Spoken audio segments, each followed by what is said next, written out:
प्रदीप जी, जहां तक राजस्थान की राजनीति का सवाल है और भारतीय जनता पार्टी और कांग्रेस दोनों का सवाल है, तो अगर बहुत साधारण शब्दों में आप उसे कहें, बहुत संक्षिप्त भाषा में कहें, तो कांग्रेस की राजनीति सड़क चौराहे पर नाच रही है और भारतीय जनता पार्टी की राजनीति सड़क चौराहे पर नाचने की तैयारी कर रही है। कांग्रेस में क्या हुआ, कांग्रेस में क्या होने वाला है, कांग्रेस में क्या हो गया, ये तो देश और दुनिया ने देखा है। लेकिन भारतीय जनता पार्टी सत्ता को अपने करीब पाकर क्या करने वाली है और क्या होने वाला है, अब ये दृश्य देखना बाकी है। एक बेसिक फर्क यहां पर है, क्योंकि ये हम पहले ही कई दफा कह चुके हैं कि कांग्रेस का केंद्रीय नेतृत्व बेहद कमजोर है, वोट जुटाने की स्थिति में नहीं है, राज्यों में सरकार जिताने की स्थिति में नहीं है, केंद्र में सरकार बनाने की स्थिति में नहीं है, एमएलए जिता नहीं सकता, एमपी जिता नहीं सकता, भीड़ खींच नहीं सकता, उसकी आवाज पे वोट बढ़ते नहीं है, इसलिए नेतृत्व कमजोर हो गया। भारतीय जनता पार्टी में सिर्फ एक डिफरेंस है। देखिए, जो लड़ाई भारतीय जनता पार्टी की सत्ता की लड़ाई है, वो कांग्रेस से कम नहीं है, बल्कि उससे कहीं ज्यादा है। कांग्रेस में तो सिर्फ दो ही सत्ता के केंद्र हैं राजस्थान में, एक सचिन पायलट और अशोक गहलोत, दोनों में खींचतान है। यहाँ पर 5 चेहरे तो प्रत्यक्ष रूप से सामने हैं और कम से कम 7 चेहरे ऐसे जो पीछे से सामने आना चाहते हैं सामने। तो इनकी स्थिति तो ये है यहाँ पर। अब भारतीय जनता पार्टी की जो लड़ाई है वो चौक चौराहे पर आना तो चाहती है, लेकिन चूंकि केंद्रीय नेतृत्व कमजोर है, उसके नाम पर वोट मिलते हैं, उसके नाम पर सरकारें बनती हैं, वो एमएलए जिताते हैं, एमपी जिताते हैं, मुख्यमंत्री बनाते हैं, मुख्यमंत्री हटाते हैं। तो जब तक उनकी ताकत रहेगी, तब तक ये चौराहे पर उस रूप में नहीं आएंगे जिस रूप में भारतीय जनता पार्टी को आना चाहिए या कांग्रेस आ रही है। अब यहां पर जो हालत है, अब देख लीजिए,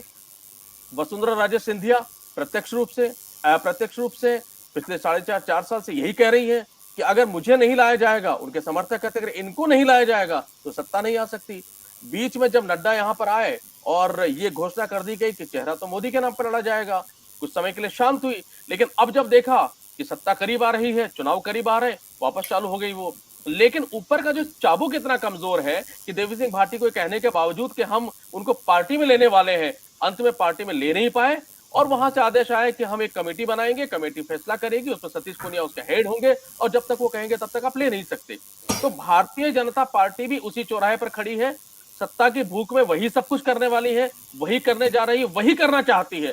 थोड़ा सा जो फर्क केंद्रीय नेतृत्व का, बस उसका फर्क है। बाकी जहां तक रहा सवाल राजनीतिक परिदृश्य का, तो देखिए, कांग्रेस में जो कुछ हो गया, अब उससे बड़ा राजनीतिक परिदृश्य कुछ होगा, होगा तो सही, लेकिन इतना बवाल मचेगा, इतना बड़ा परिदृश्य होगा, इसकी संभावना थोड़ी सी कम है। क्योंकि जो कांग्रेस को करना था, केंद्रीय नेतृत्व को उसकी हैसियत दिखानी थी, इन्होंने दिखा दी, उसकी औकात दिखानी थी, दिखानी, उसको बताना था कि हम अलग भी चल सकते हैं, बता दिया। अब अगर यहां पर अशोक गहलोत को हटाया जाता है, सचिन पायलट को लाया जाता है, कुछ और किया जाता है, तो जो कुछ हो सकता है वो सब भी मीडिया में और अखबार के और टीवी चैनल पर तैर रहा है कि क्या क्या हो सकता है। भारतीय जनता पार्टी में होना बाकी है। जब ये क्लियर हो जाएगा कि यहां पर मुख्यमंत्री पद का चेहरा घोषित नहीं होगा, जब ये क्लियर हो जाएगा कि सतीश पूनिया के नेतृत्व में ही चुनाव होंगे, जब ये क्लियर हो जाएगा कि मोदी के चेहरे पर ही चुनाव होंगे, तब देखिए खेल तब शुरू होगा। लेकिन खेल भी तब होगा जब ये क्लियर होगा कि उस खेल के अंदर जो खिलाड़ी होंगे वो अशोक गहलोत, वसुंधरा राजे सिंधिया, बाकी लोग मिलकर के कुछ नया खेल कर सकते हैं। अगर वो हैसियत इनको लगी, अगर वो हैसियत वो ले पाए तो खेल होगा, और अगर वो हैसियत नहीं लगी तो चिंगारियां सुलगेगी, धुआं भी उठेगा, लेकिन जो मोदी और अमित शाह और जेपी नड्डा की राख उस पर गिरी हुई है, उस राख को भेद करके वो कांग्रेस की तरह बाहर नहीं आ पाएगा। बस फर्क इतना होगा, बाकी खेल सत्ता का दोनों तरफ चल रहा है, दोनों सत्ता की दौड़ में है और दोनों सत्ता के खेल को पूरी तरह खेल रहे हैं। हाँ, मैं एक बात और कहूं आपसे, देखिए, भारतीय जनता पार्टी भी उसी मुहाने पर खड़ी है जहां कांग्रेस खड़ी है। और मैं इसलिए कह रहा हूं क्योंकि जब वसुंधरा राजे सिंधिया ये यात्रा निकालती है दो नौ देवियों की दर्शन के माध्यम से, जब वो पार्क में जाकर के कहती है कि हमारी सत्ता आ रही है और कार्यकर्ताओं को आह्वान करती है, अब पसीना बहाने का वक्त आ गया, अब काम करने का वक्त आ गया है, तो पहला सवाल तो ये उठता है कि वो किस हैसियत से कह रही है, उनकी हैसियत क्या है। इसका मतलब कि वो एक तरीके से जब सेंटर ये कह रहा है कि हम मोदी के नाम पर चुनाव लड़ेंगे,